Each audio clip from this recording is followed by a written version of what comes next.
Hello there and welcome to another episode of the Wellbeing Matters podcast with Gareth and Sue. Hello, Sue. Hello, Gareth. You're looking very fetching today. I have my new leggings on.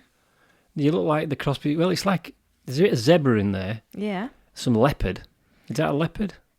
Yeah, and there's some... Yeah, a bit of zebra, a bit of tiger.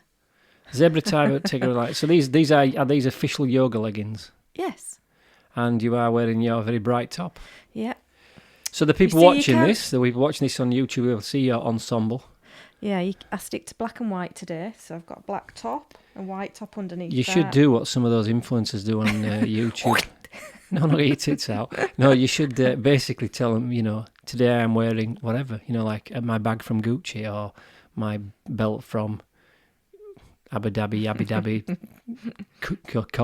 couriers, what are they called? Couture. Or Schneid. There's lots of Schneids, isn't there? And that's always funny that my lad bought a belt a while ago. What did he say? Do you know how much this was? It was £500, Dad. It's a Louis Vuitton belt. I said, I can be very sure that's not a Louis Vuitton belt. How can you tell? I was just because you're wearing it, son. You've got £500 for a belt. But people do that. People do like to look the part, don't they? Yes, they do. And in some cases, they try to bypass having to get the job. things they want. No, and then some money. People aspire to do certain things, and they'll take shortcuts. And the shortcuts they take, like they'll buy the Schneid instead of buying or saving up for the real one if it's that important. At the end of the day, if you want a £500 belt, you just have to save up, don't you? Yeah, and a £500 belt, I'm sure as a good quality £100 belt will last a long time. It will. Me, I look at things sometimes, clothes as investments.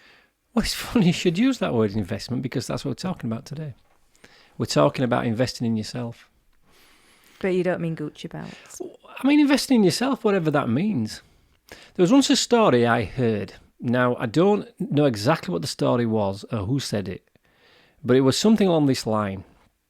That this guy he was an American, some kind of American self-development guy I was listening to. It was quite an old book. And he said that this fella was looking for a job. He had no money, or very little money. And he kept going for jobs and couldn't get them.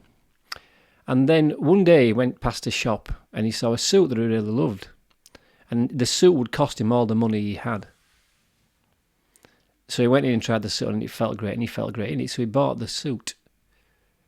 And the next job interview he went to, he got the job. And it became very successful. So investing in the clothes to make himself feel better was actually quite a good investment. We do live in a world where people are judged either fairly or unfairly on what they wear. And I would imagine if you're going for a job interview, which I haven't been for a long time, but if I had, I think I would dig my best clothes out and make an effort. Well, we know it's appropriate when we go into those environments to look our best. Mm. And really, why I've thought about this today, over the last couple of days, I've been doing a lot of work on our Better 24/7 website, which is now up and running. And we've changed the logo, we've changed the branding, we've changed the feel and look of the website, actually. And while doing that, I've also been looking at your website, sjcyoga.com, and I'm looking at my website, garethboot.com. And it involved me having to, on my website, write a bit of a bio about myself. And the way I've done it is I put a really short piece about me and then I've done a longer story. And as I was writing that story, I realised how much of my time in the last probably 15, 20 years I've spent improving myself, investing in myself. And I just thought it'd be interesting to talk about that today because I just wondered how many people, if they were asked honestly, in the last 5 years of their life, how much time have they invested on themselves or money in themselves? Not on things to live in or cars. I'm talking about education or investing in their well-being or investing in their fitness. I wonder how many people would, if asked that, would be able to say, yeah, I've invested this many hours, that many hours. How many people just wouldn't know? So I thought the great place to start was be talking about you really with your yoga. Because when you done yoga for how long? You did it teaching? No, you'd practice yoga for how long? Oh, since 21 years. 21 years. And then you made the decision that you wanted to be a yoga teacher. Yeah, well, I kind of decided I wanted to go a bit deeper into yoga. A lot of people go into teacher training to just really go into a deeper understanding for their own practice, and then just kind of fall into teaching. But yeah, I had more of a plan that I did want to teach it. So once you made the decision, you had to do two things. You had to invest some money, because it Yeah. didn't cost you nothing, and you had to invest some time. And as I recall, there was two elements of the time you had to invest. One was the practice, and the other was learning something. Yeah, there was a lot of anatomy. Well, do you know what? Anatomy. Funnily enough, Anatomy. Wait, how do you say it? anatomy. This, in fact, I'm showing this to the camera. This is one heavy book. This is the book that Sue had to buy. And again, this wasn't cheap when I think about it. It was about £50 with this book. It was expensive, but it's called The Principles of Anatomy and Physiology, Emma edition. I thought I was going to have to be a doctor by the time I started reading that. But the interesting thing was, on the face of it, you went and learnt how to teach yoga. Yeah, that was one part of the investment you made. But this was, for me, the one you spent most time doing. This was the hardest And I still for you. do. You're always learning something. What's Because the latest thing you've learned? Tell us what the latest thing you've learned is. By investing in your time in learning some stuff, what's the latest thing you've learned? I While I put this back. I don't know. The thing with yoga is it's a very deep subject, and I think if you lived to be 200 years, you couldn't learn everything that you need to know about it. So it's an ongoing thing with yoga, especially around physiology and also all the different moves and the different breaths and the different this, that and the other, and what they do for you, all the benefits. It's quite in depth. It's very complicated.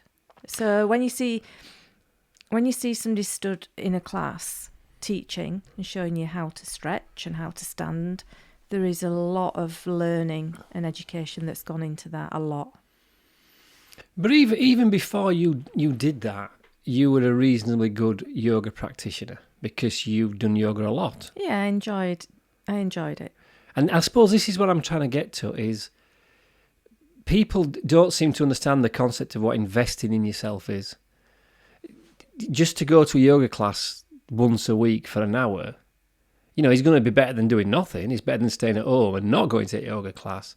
But it's not really, if you just do 1 hour a week, it's not going to get you as far as doing 2 hours a week. And that's not going to get you as far as doing an hour every day. You've got to be careful not to become overwhelmed, because I do some sort of yoga practice. I might not, no, I don't do it on a Sunday or a Saturday sometimes, but 5 days a week I am practicing or teaching yoga. And even I can sometimes wake up in the morning with a little bit of an ache and my hamstrings feel a bit tight. So, yeah, you have to really you don't have to do a lot every day. 10 minutes a day would do. But once a week, like you say, it's better than doing nothing. However, 10 minutes a day, every day, would be more beneficial than 1 hour a week. Again, I watched something yesterday which was interesting. It was a guy that had done a short film, actually. It was about 30 minutes. It's somebody on YouTube. I don't remember his name, but I found him. And he was talking about bookshops. And he was talking about, he'd made this decision that he was going to find the world's best bookshop. And he put a bit of caveat on that. It had to be North or South America or certain parts of Europe. And he also wanted to understand from people that were effective readers how to do that, because he felt he wanted to read more. So this guy worked out that, he said, how many books have you bought? And this guy had bought hundreds of books. As you do, you go into a bookstop to invest in yourself. You think, I'm going to buy a book, and that is investing in yourself buying a book. But spending the money to buy the book is only part of the investment. The other investment is you really need to put the time in to read it. So it worked out, he asked him honestly how much time he spent reading every day. And it worked out with something like about 5 minutes. So it worked out that over the course of 5 minutes reading, he would probably get through about 3 books a year. And he showed him a way to say, look, if you just read for half an hour every day, and he did this maths, and the difference in what he could do, what he could read, based on his reading speed, was significant. It'd gone from something like 5 or 6 books up to about 55 books a year. And very quickly, if you made that 30 minutes an hour, it gets exponentially quicker, because the more you read, the more effective you become. At reading. At reading.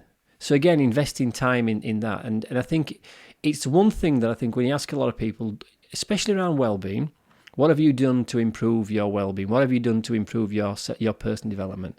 A lot of people say, well, I've read this book. And again, if you look at the stages of investment, is you buy the book. That costs you a tenner. The book's about a tenner these days. Then you've got to read it. Now that's going to cost you some time.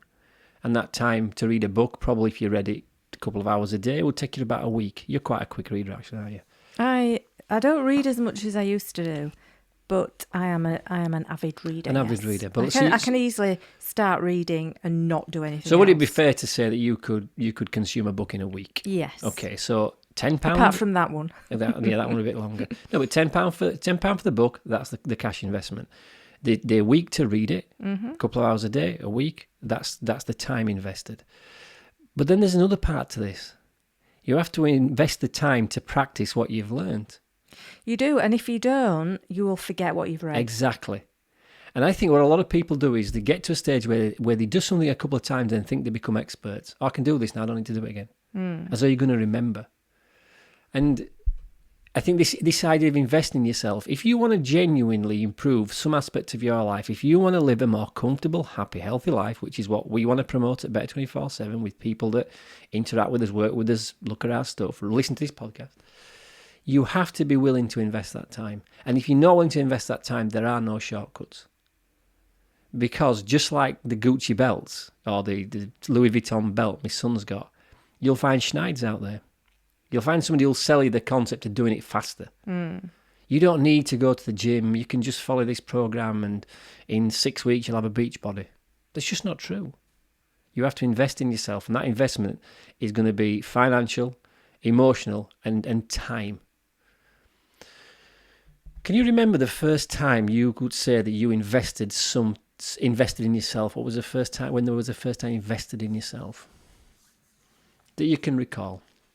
I suppose it goes back to about the first kind of biggest investment I made time-wise and financial-wise was I joined the Chris Howard Academy and did my NLP training, an NLP Masters and the speaking training, and there was quite a lot involved in it, and it was all about self-development. And that was a big financial cost and time cost as well. Okay, so just for anybody listening to this or watching this that doesn't know what the word NLP means, it stands for Neuro-Linguistic Programming. And this is basically a study of, to be simplified, it's a study of what works. It was something that some gentleman invented back in the 80s. Oh, no, I think it would be the before 70s. It wasn't much before the 70s, 80s. 70s, Anyway, they come up with this idea of studying what people did to succeed at something or become good at something, and then they worked out what people were thinking, doing action. So it's basically understanding how our brains and our behaviour works. Yeah, and how your words... Yeah, how your words are used. So it's a very powerful thing, is NLP. And many people say they've done NLP, but not many people have studied NLP. So you're a master practitioner. I'm an NLP master practitioner. However, you're right, because it's not something that I use very often. If I need to use it, I always have to go back and find a textbook just to refresh. You have to refresh yourself. My memory. But I pick up the same book every so often and reread it. Well, you've got to reinvest, because like anything you're doing, you invest in something involves you keep remembering how to do it. I mean, the things we tend to do as human beings that are natural to us are the things we invest a lot of time in doing. We're very good at brushing our teeth. We're very good at driving a car. We're very good at riding a bike if we do it regularly. And I think a car's a really good example. And I use the car analogy a lot whenever I'm talking about something when I want to give a metaphor, because learning to drive a car, last Friday actually, I took my eldest daughter to pick up her first motor car. You know this. This is for the benefit of the people listening. And when Helen picked the car up, bear in mind she's not passed the test yet, but she's going to go in for a test shortly. So she has had some experience driving, to the point that I felt relatively comfortable saying, yeah, well, I'll take you out and have a drive. So we picked her new car up, I drove it back, and then we got nearer to her home, we let her drive the car. And it was a strange experience for me because it was clunky. She wasn't a bad driver. She understood the road. She could change gear. I felt safe from that element. But it was like being on some kind of bucking bronco, changing gear too quick, too slow, not having enough gas, and before you know it, I realised that that's something now she's having to invest her time in learning. So that's the investment she's making in herself, because once she's got the driving licence, as we all have got them, we become more effective. You can go further, you can travel quicker, you can take on other jobs, bits of work. But to watch somebody who hadn't got that experience of doing it a lot was really weird, because I take driving for granted. There's not many days I don't drive, and I think I'm a pretty good driver. And the things that, well, you know I am. You are actually, but if you remember, for a few years after I first met you, we couldn't go out without getting some whiplash. I didn't intentionally do that. I just tend to. I used to be quite aggressive on the brake pedal. But the one thing that I was trying to instill in my daughter is how it's now not just learning how to drive the car. You've got to invest time in understanding how the road works and trying to second guess what people are going to do and looking for hazard perception, things like this. But again, if we do something and then don't practice it, we lose the habit of doing it. So when we've been away on holiday before and we haven't driven for a while, if you go away for 2 weeks and you get back in your car, it does feel a little bit strange when you get back in the car at the airport. I mean, it doesn't happen to us these days because we generally either take a car with us or we hire a car and we're there, so we don't really have a break from driving. But I do remember when we have done that for, have a week or 2 weeks off, it just feel a little bit different. So imagine if you hadn't driven for 12 or 18 months, how much different that would feel. Yeah, if some people that are ill and can't drive for a few months. So investing in yourself, first thing, there's generally a financial investment. Mm-hmm. Secondly, you're going to have to invest some time to learn it. Mm-hmm. And then you're going to have some time to practice it. And then further down the line, you're going to have to ensure that you're continuing to do some element of that thing you've learned. So I suppose you could look at it as 4 stages. The investment, whatever that is financially, learning it, practicing it, and then maintaining it. So you talked about that. I remember the first time I ever bought something that I would class as investing in myself. Back in the 90s, I used to sell cars. And I was a car salesman, and we got our hands in me and this fella called Sean Lockwood. I love little Sean. He was I call him little Sean because he's quite tiny, but he was a right nice kid, and I used to get on with him. And we used to buy books and tapes, and the tapes we bought by a guy called Zig Ziglar, and Zig Ziglar died only not so long ago. Actually, I think it was a couple of years maybe. And he had this way. I don't know where he was from. So anybody listening to this from America, I'm going to try I apologise now for the accent I'm about to do, but he used to go, "You got to have goals." And he used to talk a bit like that, did Zig Ziglar, and I'm not sure I think he was from some south southern part. Yeah, but you do that same voice when you do Simpsons. Do I? Yeah. Some character. Oh, let's not go into the Simpsons. You've pulled me off track now. That's not investing time in myself. Well, it is investing time. I like watching this. Or I used to like watching this. I watched it many years. But we got these books and these tapes. And there was Zig Ziglar, and then there was Tony Robbins. And most people will have heard of Tony Robbins, big dude, and he was all about. He uses NLP as part of his arsenal of tools, if you like. And listening to their tapes, reading their books, allowed us to become better at selling the cars because we put in some of the things they were selling. Like Zig Ziglar was big about teaching people how to sell. So by investing the time in buying the tapes and the books and then spending the time reading the information, then practicing it, we ended up selling more cars. So it was the first time I realised that actually you could learn skills that other people didn't have that made you more effective. And I have to say, I don't see a lot of evidence these days of many people really investing in themselves.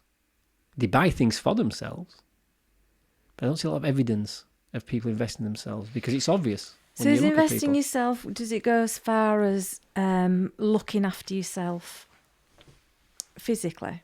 Absolutely. Like, most people find if they go to a yoga class, at the end of the class we have the Shavasana or corpse pose. Oh, people love that. And we have like 5 or 6 minutes of doing absolutely nothing. Just pull that microphone so we can a bit into your mouth. And that's better. I'm surprised at how many people find that difficult at first.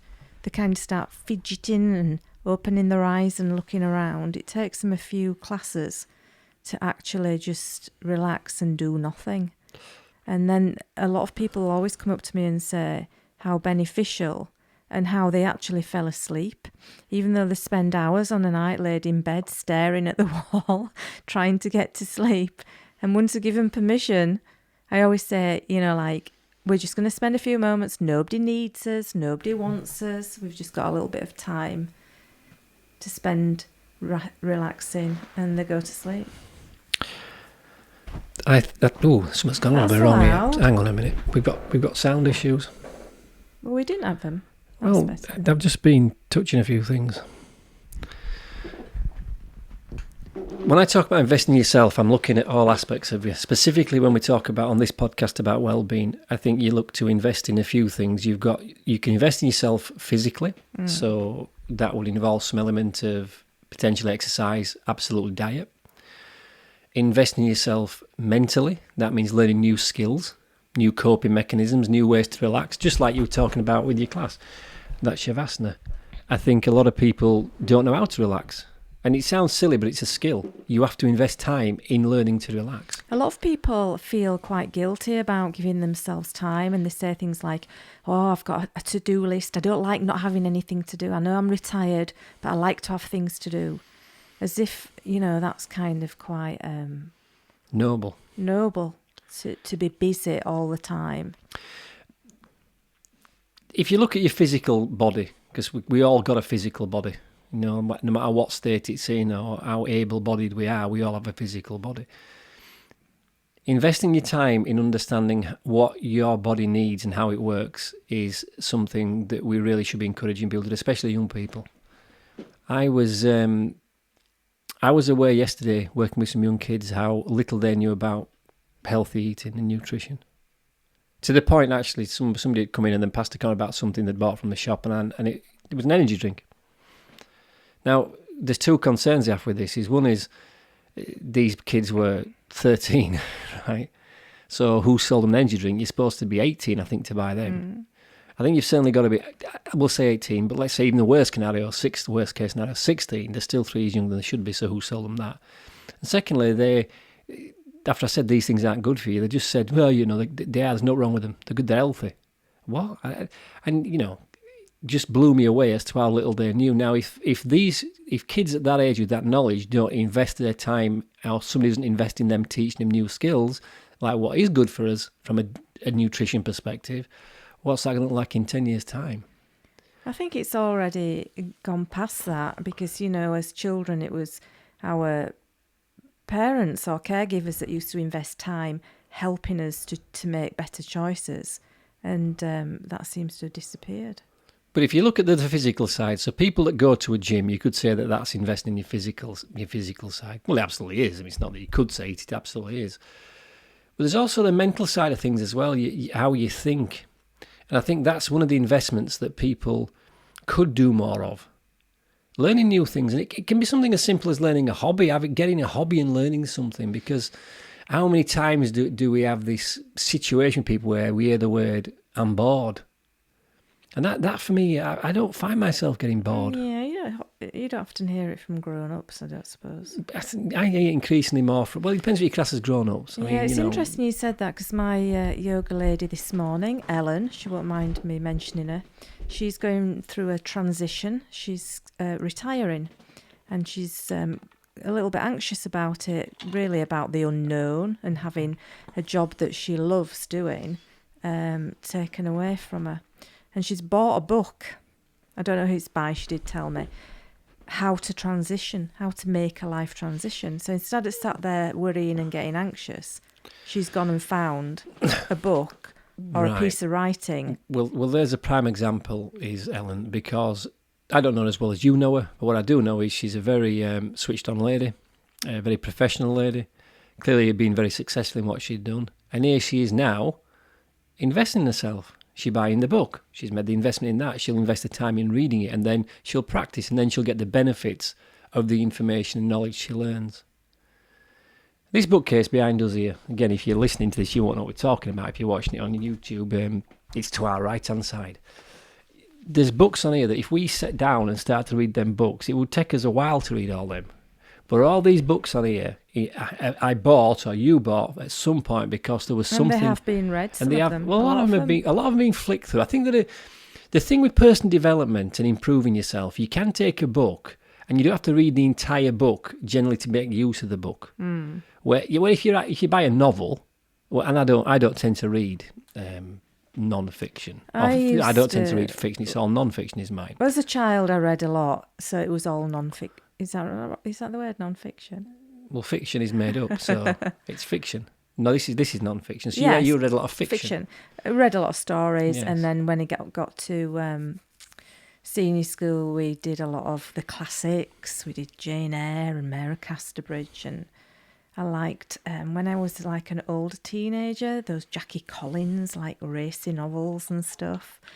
And so I did, that was all really that you do read, I suppose, as a child, or you did do in those days. You know, when I read to my little grandson, they're always, you know, kind of kids' stories and fables, usually with some sort of meaning. Like he loves the Boy That Cried Wolf, even though he keeps... Well, that's how in the past we learned. We didn't when many millennia ago, when humans just first appeared, there was no writing. The only communication we had were verbal.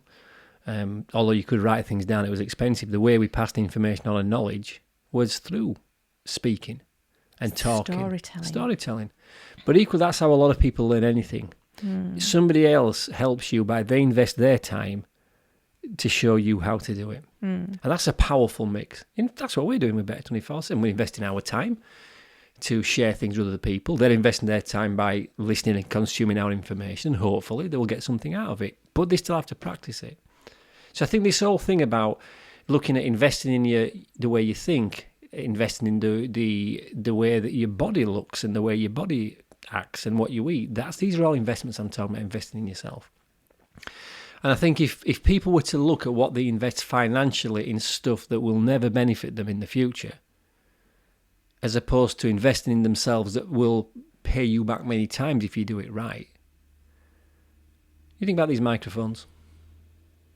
There was an investment in these microphones. Are these the ones that you drove to York for? Yes, I drove to York. Because you couldn't wait a nanosecond to have them delivered. No, I wanted to check them out first and foremost. But I'm one of these people that when I want something, I like to do what I can to get them. So I invested 2 hours of my time to drive across there and drive back so I could have the microphones quicker. But these microphones, for me, when I bought them, we didn't need them. People say, well, you didn't need it, you could have done it without. This is very true. But when you're investing in yourself, you should always take into account a couple of things. Firstly, what resource do you have available at the time? And I always suggest, if you've got some resource available, always spend on something that you're going to find a lot of use out of, that is an investment. And these microphones are an investment. Invest what you can. Don't just do it cheap. Because, you know, as people are often fond of saying, if you buy cheap, what is it? If you buy cheap, you buy twice. Is it like that? It is that way, isn't it? Yeah. So you've got to invest in yourself, and that includes the equipment you use to do that thing. I remember when I bought this watch, which I have on, right? And I went through the stage. I remember it as well. Yeah, well, I wanted a watch that would record my walking and my running and all my physical activities. And I went through these watches because I didn't want to buy the expensive one.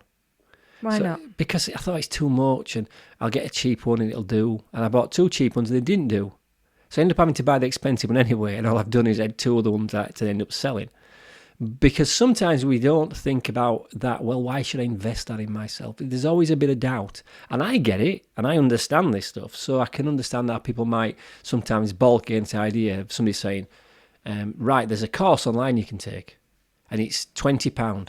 As you see on Facebook when they advertise them all the time, £20 for a course. Huh, not paying 20 quid for that.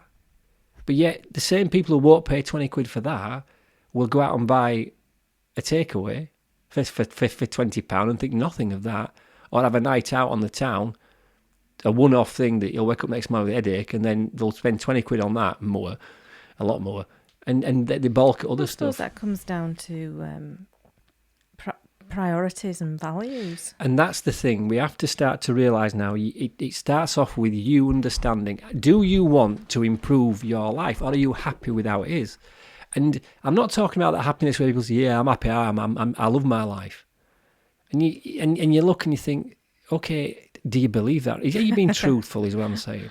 I mean, how many people, and I have seen them many times, will almost get cocky with the fact that, well, you know, it used to happen a lot back in the 80s, 90s. I remember when I used to smoke.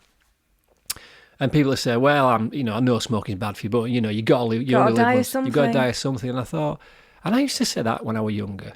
And then when I was in my teens, my Auntie Lizzie got lung cancer.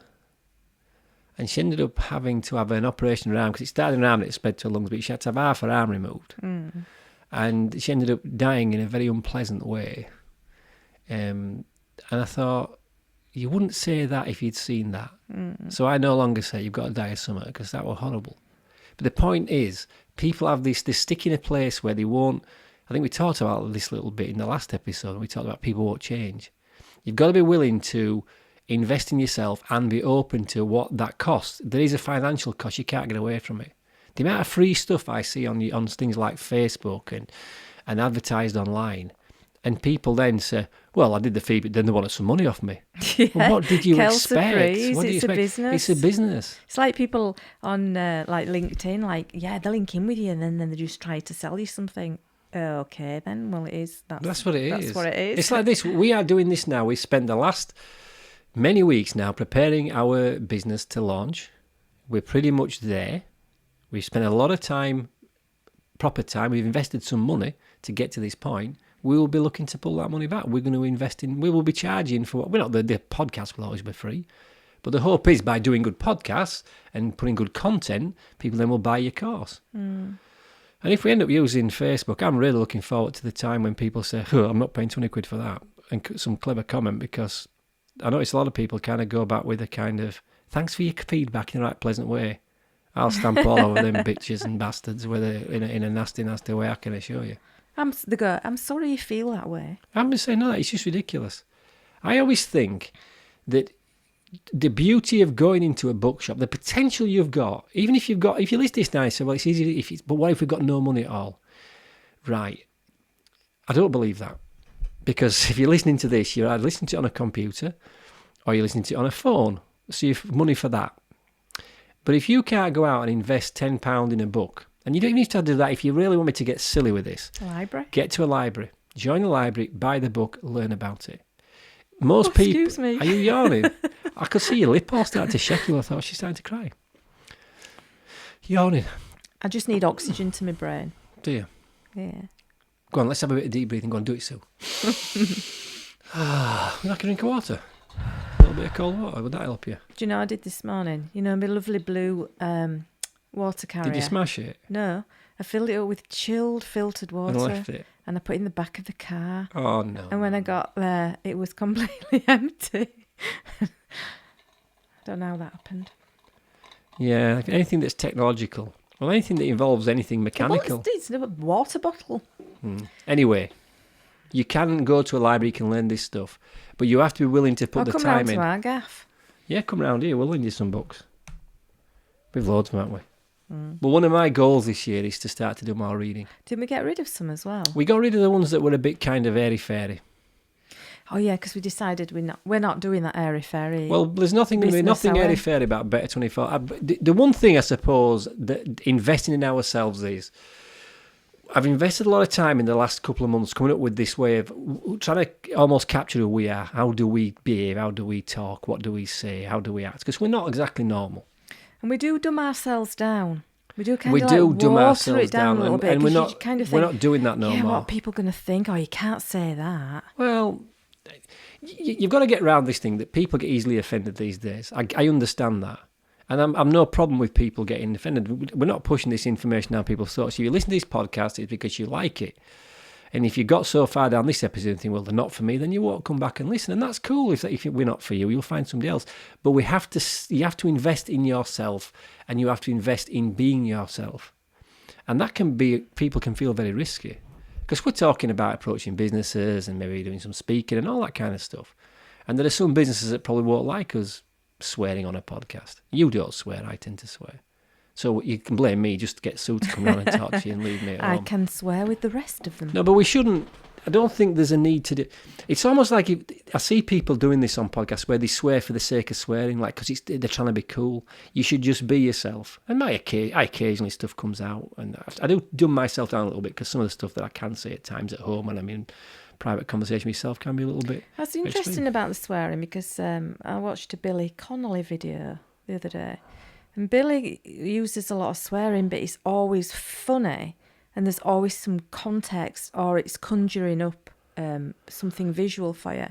But you go out in the streets and people, young people, are just swearing constantly. I find that offensive. I find that offensive. For no apparent reason. Because there's a limit. It's become a use of language. Because there isn't. I'm not saying you have to invest in yourself. Don't get me wrong. You don't have to invest in yourself. But if you don't invest in yourself, then the knowledge and information of how to do something tend to come from your peers. So we have a lot of kids now. I see it a lot. One thing that has become really frustrating to me is youths, and I would say these kids are anywhere between probably 14 and 16, hanging about Wakefield some nights. And a couple of months ago, I was driving through Wakefield. It was this year, so it was I think it was probably early part of February. Yeah, early part of February.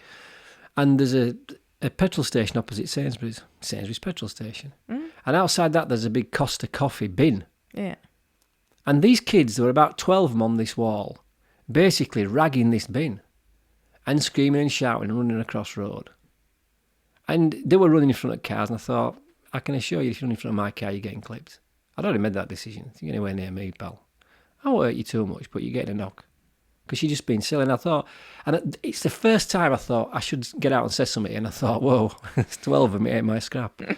I still think, but I can't understand why they behave like that. It's because nobody's investing in showing them how to do that. They don't see the importance of behaviour.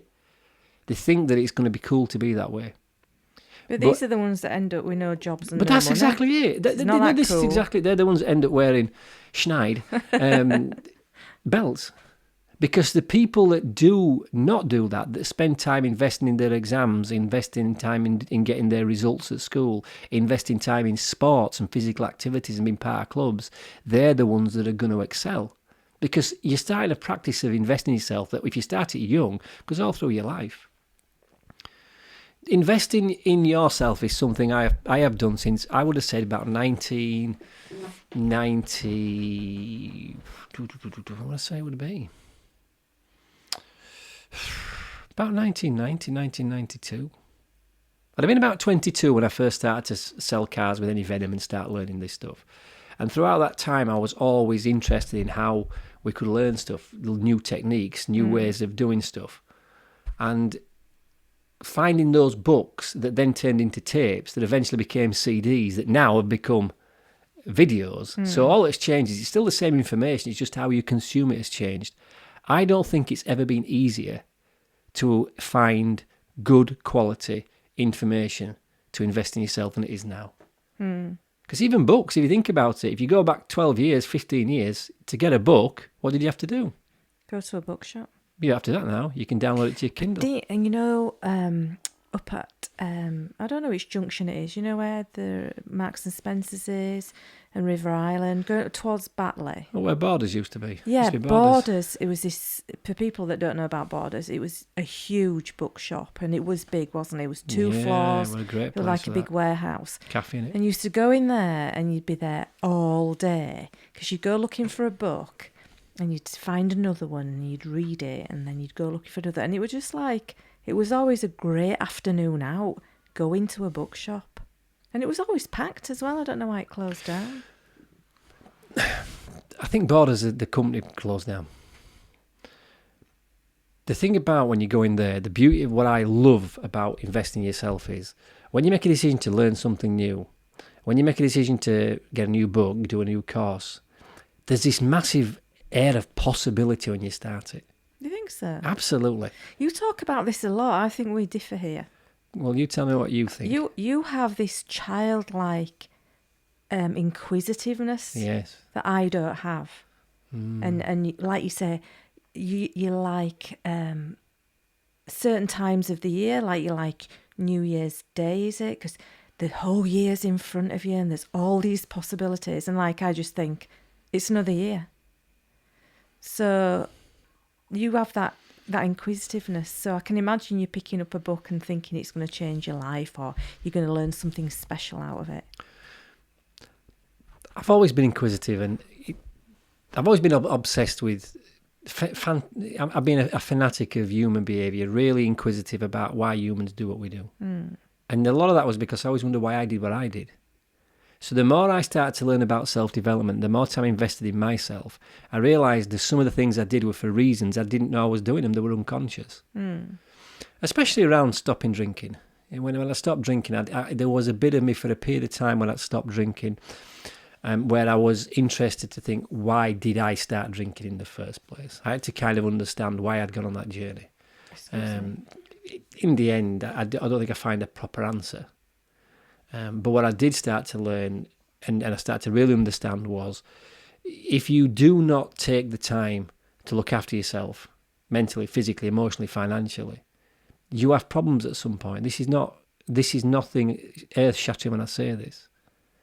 And it makes sense. And again, to take it back to the car analogy, if you buy a brand new car today, and you take it out of the showroom, and it's shining, it's beautiful, and it smells nice, and if you just drove that car and never serviced it, never cleaned it, never repaired it if it broke, never did anything if something happened to the bodywork, the car in a period of time would just stop working.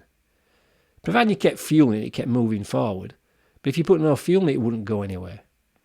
So just like that, when we are born, I believe we're given this brand new shiny engine, if you like.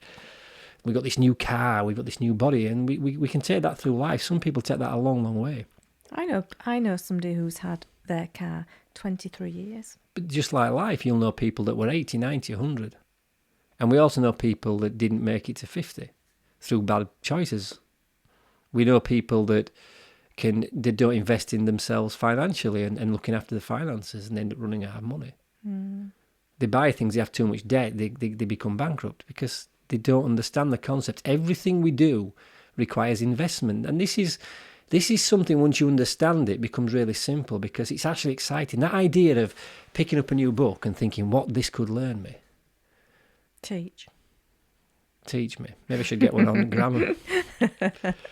Then, like this, when I first bought all this equipment, I didn't know how to podcast. I didn't know how these microphones worked. I do know they were good microphones, and I had to invest some time, some money to start with, then some time to learn how it all works. And we were listening to this podcast the other day, if you remember, in bed. We put it on and you said, oh, that sounds good. Who's that? Who's that? It were you. Because it does sound good. Why does your voice sound different? Because you never hear your own voice.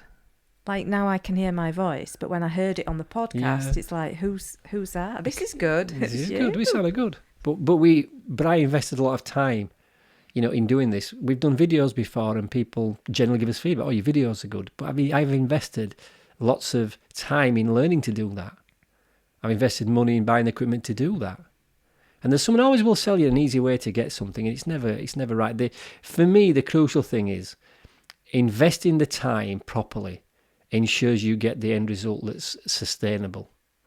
People that want something too fast don't tend to last. You will invest in certain things that won't pay off. You've got to be prepared for that as well. Well, sometimes you Not learn all things don't investments things are work. good investments. I remember spending some time once looking at some property investing. And we went on that thing down there and we invested some money in going to that event. And it's something I just never felt right for me at that time. It might feel right in the future. But sometimes the only way you learn whether something's for you or not for you is by investing some time in looking at it.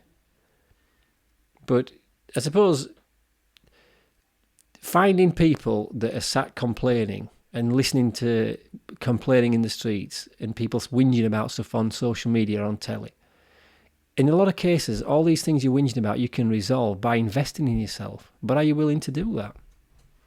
If you're hugely overweight and you're concerned about that, it's affecting your health. Well, are you willing to invest the time, the money, and the energy in making that different to reduce your weight, to make yourself fitter, healthier? Because if you're not, what's going to happen? You'll get bigger. Then you have all the problems that come with that, like the car. If you don't look after that car and you don't put oil in when the little yellow light comes on, or you don't change the tyres when they get low, you're heading either for a crash or a breakdown. And in life, especially in your own personal life, that's not metaphorical. That's true. You have to know that.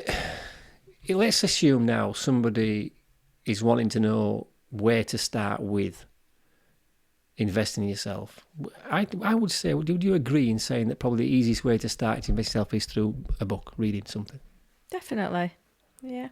So this doesn't have to be about a huge investment financially or even a huge investment time-wise to start with. I mean, if you do have a Kindle as well, a lot of the stuff I download are £2 or £3 sometimes. In fact, I've had the odd free book. Get yourself a Kindle. Reading is a big investment, and it's something, I'm saying it here on this podcast, I'm going to invest more time myself this year in reading. See, I love books, and I asked you about my Beautiful Wayne Dyer book, which you still haven't seemed to have found. I know what it is. Where is it? It's around with Sam at Corrima. Oh, okay. I'll into it. I do like books. I like to touch them and feel them and smell them and that. But on a night when your partner's asleep, you can just turn your little Kindle on and it lights up. You can just read under the covers, or not under the covers. You can turn the brightness up and down. And so I like my Kindle, and I take it on holiday instead of taking 58 books with me, which put me way over my kilos. Well, that's a great top tip, because if you buy a Kindle, they're not a great deal of money, £100. So, I mean, again, you could say Are they about... £100? Yeah, about £100 for a Kindle. Oh, I didn't know You they can were get them that cheap than much. that, but about £100. I've had But mine 7 years. so you've had good value out of it. The thing with the Kindle as well is I think it's something, if you get into reading, you'll learn so much stuff. And if you buy books that you can kind of tip in and out of, you don't have to read them from cover to cover to get some benefit. You can pick and choose. A lot of books are like that, especially when it involves personal development. You can look at a chapter and that'll make sense. You can practice that. But if you buy a Kindle, the other beautiful thing about a Kindle is if you have a smartphone, whether that's, doesn't matter what it is, whether it's one of those Samsungs or whether it's an iPhone, you can get the Kindle app on there. So every book you've downloaded that's on your Kindle will also be able to download to your telephone or your iPad or tablet and even your computer. So the beauty of, and again, this is where I think there are some benefits to how we consume information these days. Once it's in the cloud, you can basically look at it everywhere. The other thing I would say as well is if you are, I don't know where you listen to this, but I'm sure there are other parts of the world besides England that have second-hand shops, think in America called thrift shops. Oh, go down to that charity shop down there, there's a pile of books. So if you go into these shops, you can find books. I've picked up 2 or 3 books. In fact, What did you pick up? I got this one. From Sainsbury's I got supermarket. Outliers, The Story of Success by Malcolm Gladwell. Now, this is a hardback book. This would have been, well, I don't know what it would have cost. Does it have a price on it?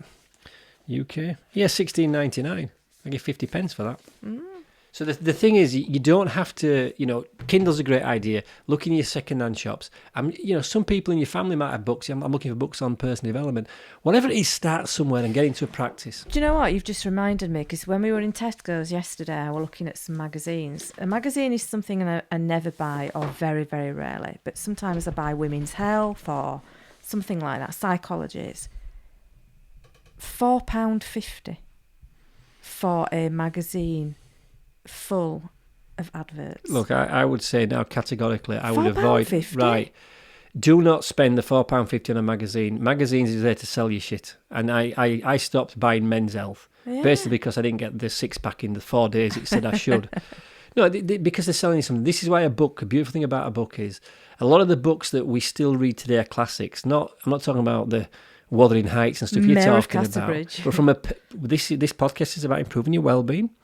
So things that involve self-development, a lot of them have been around for many years. Think and Grow Rich by Napoleon Hill, and How to Win Friends and Influence People by Dale Carnegie. These are books that people who do any self-development at all will have heard of, and you'll find them everywhere.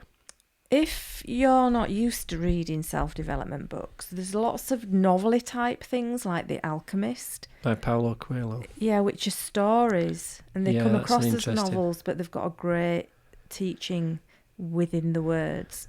That is one of my favourite books, but he's done quite a few. The others I can't get on with that well, but The Alchemist, if you want to try that one, if you like to read, is a great story.